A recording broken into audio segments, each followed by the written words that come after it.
Hello everyone, welcome to the journey to your dream college. बच्चों, हमारी series चल रही है जिसमें हम चैप्टर कौन सा कर रहे हैं? डिटर्मिनेंट, है ना। Chapter number 4 determinant.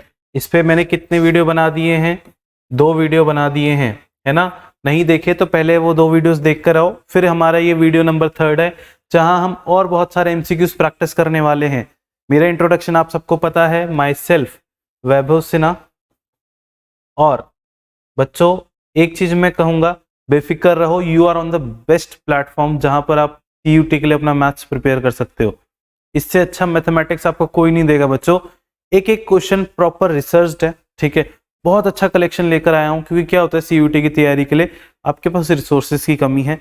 आप या तो बहुत ज्यादा टाइम वेस्ट कर रहे होते हो या टाइम दे ही नहीं रहे होते हो, है ना। तो मैं एकदम ऑप्टिमाइज्ड तरीके के लिए आपका बेस्ट कंटेंट लेकर आया हूं, ठीक है, जहां पर मैं आपको इंट्रोडक्शन भी दे रहा हूं और बहुत सारे क्वेश्चंस दे रहा हूं फॉर प्रैक्टिस। ये सबसे इंपॉर्टेंट है बच्चे। ये जो कलेक्शन है ना, बहुत टाइम लगता है। ये मत सोचना है कि सर ने कहीं से भी उठा लिया है, कि क्वेश्चन ढूंढा जाता है, उनको टाइप किया जाता है, उनका रेलिवेंस देखा जाता है, फिर आपके लिए बेस्ट क्वालिटी कंटेंट लाया जाता है। तो आपको भी क्या करना है, थोड़ा सा इनपुट देना है, बहुत इंटरेस्ट के साथ इस वीडियो को देखना है, और जो बच्चे मैथ्स के लिए तैयारी कर रहे हैं उनको ये वीडियो शेयर करना है, ताकि आप भी हमें थोड़ा सा सपोर्ट करो, है ना। अगर आपको मजा आ रहा है, आपको लग रहा है यार ये टीचर तो बहुत अच्छा पढ़ा रहा है, बड़ा अच्छा कंटेंट लेके आ रहा है, कुछ यूनिक क्वेश्चंस लेकर आ रहा है, तो आप हमारे चैनल को शेयर करो अपने उन फ्रेंड्स के साथ जो सीयूटी के लिए मैथ्स डोमेन के लिए तैयारी कर रहे हैं या जो अगले साल करने वाले हैं, क्योंकि यही कोर्स अगले साल उनके लिए as a crash course, as a revision course, या सीबीएसई के लिए भी एज अ रिविजन कोर्स बहुत इंपॉर्टेंट होने वाला है, क्योंकि इतने सारे नए तरह के एमसीक्यू क्वेश्चन उनको और कहीं नहीं मिलने वाले बच्चों। ठीक है, तो चलो अपनी वीडियो पे वापस आते हैं। चैप्टर नंबर 4 के हम लोग क्वेश्चंस लगा रहे थे, क्वेश्चंस लगा लेते हैं। क्वेश्चन नंबर 11, क्योंकि 10 एमसीक्यू क्वेश्चन हम लोग पहले कर चुके हैं और उससे पहले भी कई सारे थ्योरेटिकल क्वेश्चन कर चुके हैं।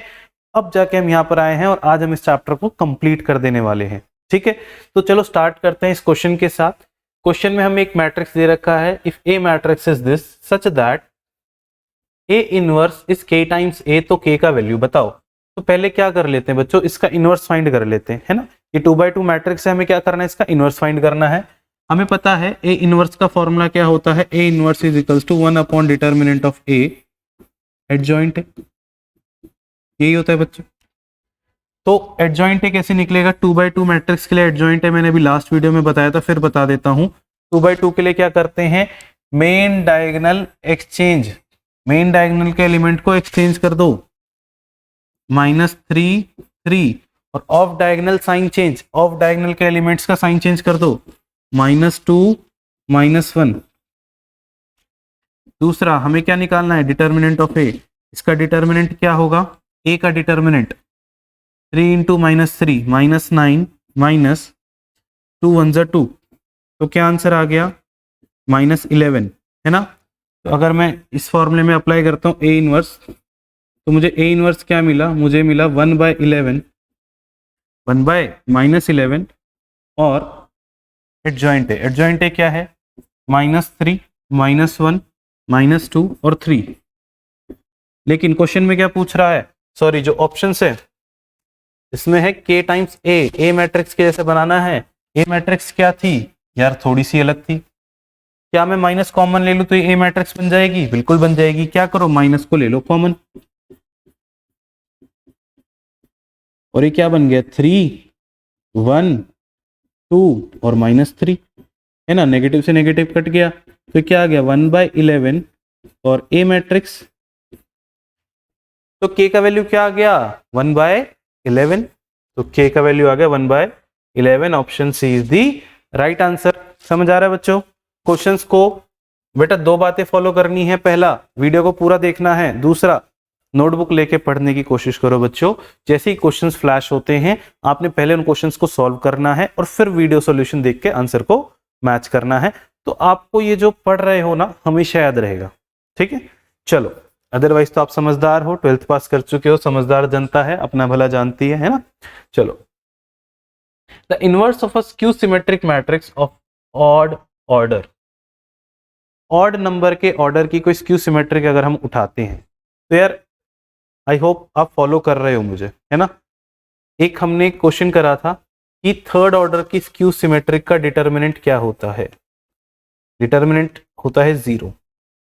मतलब थर्ड ऑर्डर की कोई भी सिमेट्रिक मैट्रिक्स बना के देख लो, सॉरी स्क्यू सिमेट्रिक, क्योंकि डायगोनल पे तो 0 डालोगे।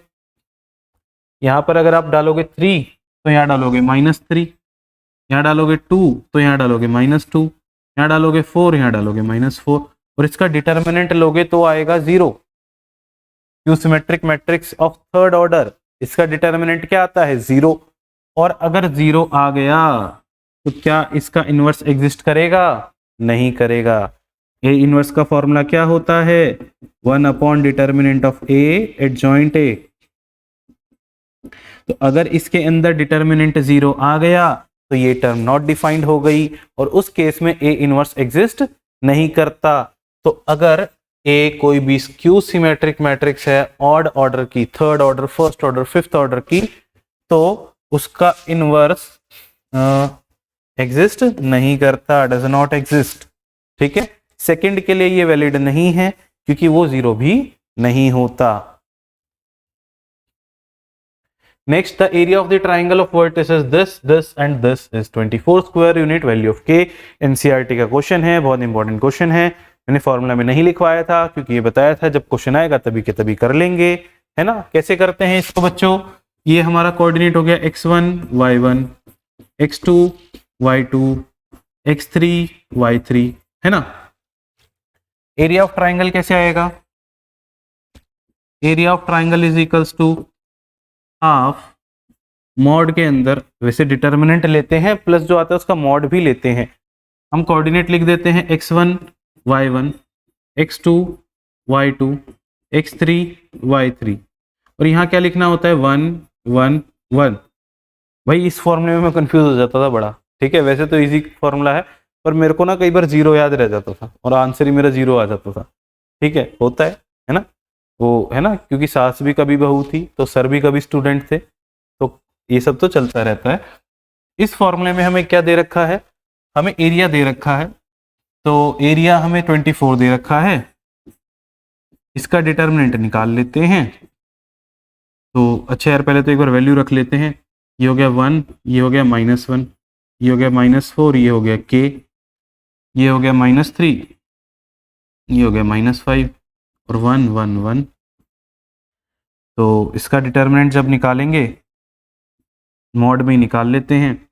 तो 1 लोगे आप तो इसको लोगे तो k, और ये हो जाएगा +5 माइनस, अब क्योंकि -1 है तो प्लस कर देते हैं, प्लस हो गया, और ये हो गया -4 और +3। तीसरा ये हो गया 1,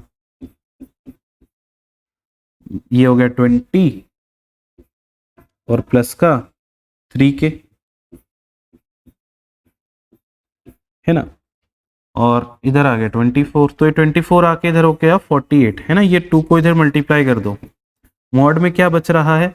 मॉड में बच रहा है k +5 और -4 +3 तो -1 बचेगा, और ये बचा प्लस का 20 + 3k। बच्चों यहाँ गड़बड़ होती है, ऑल्दो इस ऑप्शन ने आपको बचा लिया।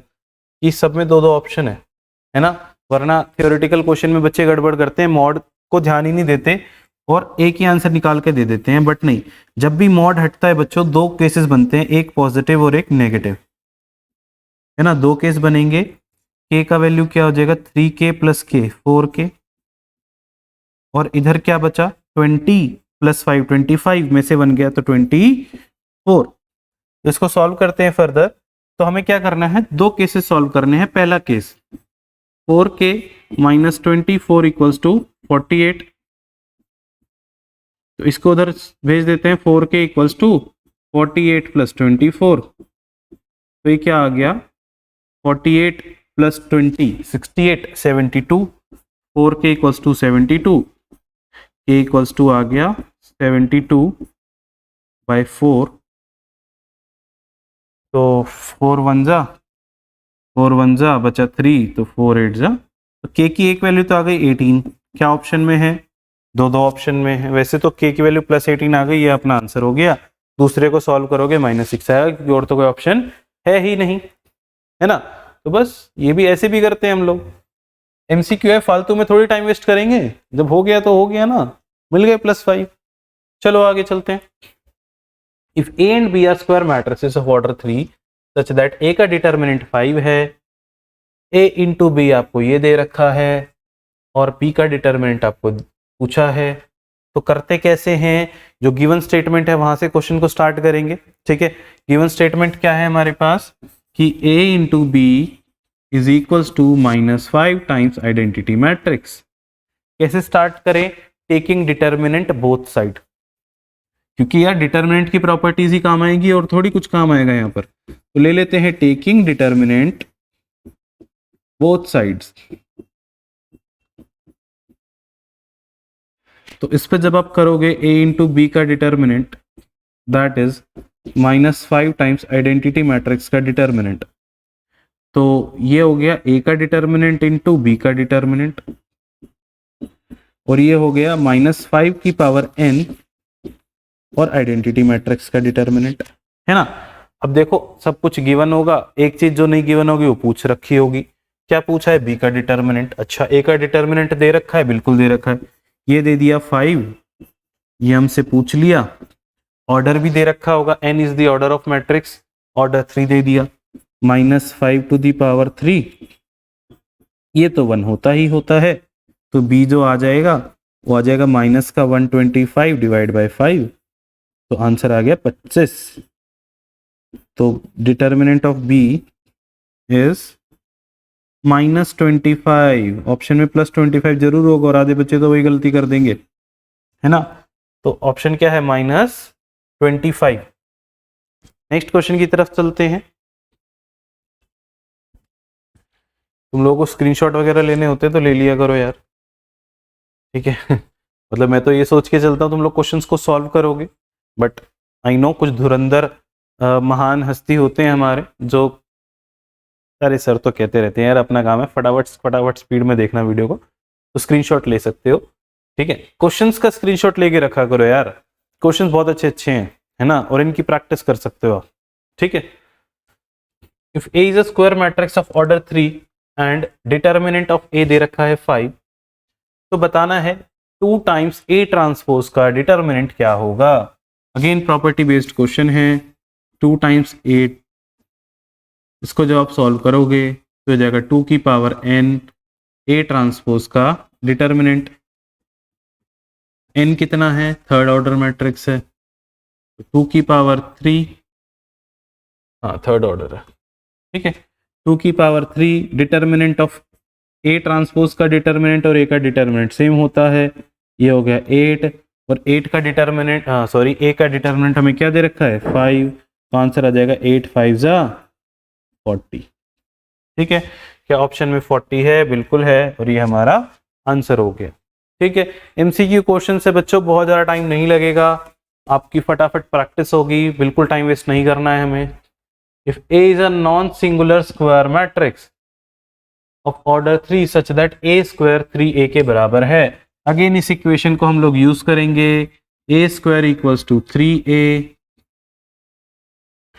तो डिटर्मिनेंट बोथ साइड क्या करना है, टेकिंग डिटर्मिनेंट बोथ साइड, इसको लिख सकते हो a इंटू ए, ये हो गया 3 times a, taking determinant both side, taking determinant both side, ठीक। तो ये क्या होगा, ये हो जाएगा a का डिटर्मिनेंट इंटू a का डिटर्मिनेंट। ध्यान रखना होता है कि ये मैट्रिसेस है या कोई कांस्टेंट है, यहाँ पर ये मैट्रिसेस है और यहाँ पर ये एक कांस्टेंट है, तो इस तरफ क्या हो जाएगा, ये हो जाएगा 3 to the power n determinant of a।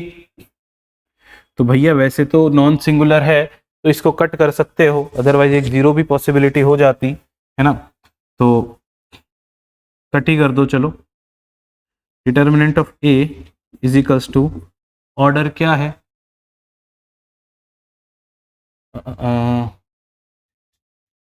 Order 3 की पावर 3, यानी कि डिटर्मिनेंट ऑफ a इज 27, यही पूछा है हमसे, 27 is the answer, option number D, ठीक है। नेक्स्ट क्वेश्चन की तरफ चलें, नेक्स्ट क्वेश्चन की तरफ चलते हैं। नेक्स्ट क्वेश्चन क्या है, find the value of this. ऐसा क्वेश्चन देख के आधे बच्चे तो पहले डर जाते हैं, नहीं होगा, क्यों नहीं होगा, होगा, या वैभव सर से पढ़ रहे हो तुम लोग, सब होगा बच्चों। प्रैक्टिस करते चलो, मैथ्स पसंद आने लग जाएगी, ये मेरा भरोसा है। ठीक है बेटा, इतने सालों का एक्सपीरियंस है, काम आएगा आप लोगों के। मुझे पता है, जब भी मैं ऑफलाइन बैचेस में पढ़ाता था, जब बच्चे आते थे तो कहते थे सर मैथ्स सबसे कम पसंद है, और जब वो जाते थे तो उनका यही कहना होता था कि सर मैथ्स अब हमारा फेवरेट सब्जेक्ट है। तो बच्चों, you are at the right platform, maths आपका फेवरेट सब्जेक्ट बन जाएगा। बस आपको क्या करना है, मेरे साथ लगे रहना है, मेरी वीडियोस को अच्छे से देखना है, मेरे साथ पढ़ाई करनी है, क्वेश्चंस की प्रैक्टिस करनी है ना। चलो करते हैं भाई। हमें इसका डिटर्मिनेंट निकालना है, डिटर्मिनेंट निकाल देते हैं, इसको ए नाम दे दो। तो ए का डिटर्मिनेंट क्या होगा, इसको इससे मल्टीप्लाई करो, साइन ए साइन 25 कॉस 65 डिग्री माइनस, इसको इससे करोगे ये भी नेगेटिव है तो ये पॉजिटिव हो जाएगा, और ये बन जाएगा साइन 65 और कॉस 25। क्या ये कोई आइडेंटिटी बन रही है, क्या ये कोई आइडेंटिटी बन रही है क्या मैं इसे लिख सकता हूं sign A cos B plus cos A sine B, है ना। आइडेंटिटी बन रही है किसकी, साइन ए प्लस बी की। ये किसकी आइडेंटिटी है, साइन ए प्लस बी की। तो इसको कर देते हैं, ये हो गया sine 25 degree plus 65 degree which become sine 90 degree. और साइन 90 डिग्री क्या होता है प्यारे बच्चों, साइन 90 डिग्री होता है 1। तो आंसर क्या आ गया, 1, आंसर इज 1। ठीक है यार, ऐसे ही इजी है मैथ्स, टेंशन मत लो, सारे चैप्टर्स ऐसे इजी बन जाएंगे, कोई दिक्कत वाली बात नहीं है। ये जो मैट्रिक्स है ये सिंगुलर है, ओहो इतने इजी क्वेश्चंस। अब तो तुम लोगों का लेवल इतना बढ़ गया होगा, तुम तो देखते ही बता दोगे। इसका डिटर्मिनेंट 0 के बराबर रखना है, तो 5 इंटू में 5 माइनस एक्स माइनस 3 इंटू में x माइनस 1 इक्वल्स टू 0। तो ये हो गया 25 माइनस 5x और माइनस 3x प्लस 3, तो 20, ये हो गया minus 8x plus 28 equals to 0। ठीक, तो x को उधर भेज देते हैं, पॉजिटिव हो जाएगा, तो 28 इक्वल्स टू 8x। तो x का वैल्यू आ गया 28 अपॉन में 8, तो 4 2 जा 4 7 जा, तो मेरा आंसर तो आया 7/2। मेरा आंसर तो आया 7/2। ठीक है, तो ये हमारा आंसर हो गया बच्चों। नेक्स्ट क्वेश्चन देखते हैं, find the value of 4, determinant निकालना है। यार ये तो अब सेल्फ प्रैक्टिस क्वेश्चन बचा है, ठीक है, इसको कराने का कोई रेलिवेंस नहीं है। सिंपल डिटर्मिनेंट फाइंड कर लेना है, ऑप्शन ये रहे आपके पास, मैच कर लेना है। ये तो प्योरली सेल्फ प्रैक्टिस क्वेश्चन है, ठीक है, इसमें आपको डिटर्मिनेंट फाइंड करना है, ये मैं बिल्कुल नहीं करा रहा, ठीक है, टाइम वेस्ट है। If A is a square matrix of order 3 such that -2 times A का डिटर्मिनेंट इसके बराबर है, तो K का वैल्यू बताओ। अगेन प्रॉपर्टी बेस्ड एक सिंपल सा क्वेश्चन है ये, है ना। इसमें हम कर लेते हैं इसको, -2 A का determinant is K times A का डिटर्मिनेंट ना। बट वही अगर मैं इसको प्रॉपर्टी के अप्रोच से जाऊं तो ये क्या बनेगा, -2 की power n into determinant of A, यही बनेगा, है ना। और n क्या है, n क्या है, ऑर्डर ऑफ मैट्रिक्स, तो -2 की power 3 into determinant of A, तो ये क्या बन गया, -8 इंटू A का डिटर्मिनेंट। तो K का वैल्यू क्या आया, -8। K का वैल्यू क्या आया है, -8। ऑप्शन में है -8, बिल्कुल है। ये क्वेश्चन भी खत्म हो गया और हमारी स्लाइड भी खत्म हो गई। तो बच्चों हमारा चैप्टर नंबर, एक सेकेंड,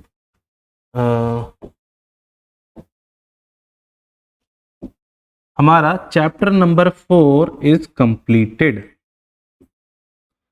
ठीक है, बहुत ही ज्यादा कंसिस्टेंसी के साथ आप लोगों के लिए एकदम यूजफुल कंटेंट लेकर आ रहे हैं बच्चे। ठीक है, अभी के लिए यूट्यूब पे बिल्कुल फ्री है, इसका फायदा उठाना है आप लोगों ने। ठीक है, और सीक्वेंस में चैप्टर्स करते चलो। 4 चैप्टर कितनी जल्दी रिवाइज करा दिए मैंने।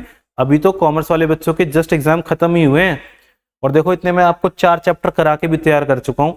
साइंस वाले बच्चे जो इसे स्टार्टिंग से फॉलो कर रहे होंगे वो तो अभी बहुत आगे बढ़ गए। ठीक है, लेकिन बहुत ज़्यादा मैंने लेंथ नहीं रखी। ठीक है, हर वीडियो आधे घंटे से 20 मिनट का है, तो कोई बच्चा अगर 2 दिन बैठ के भी इसको देखेगा तो वो अपने 4 चैप्टर्स को कवर कर लेगा।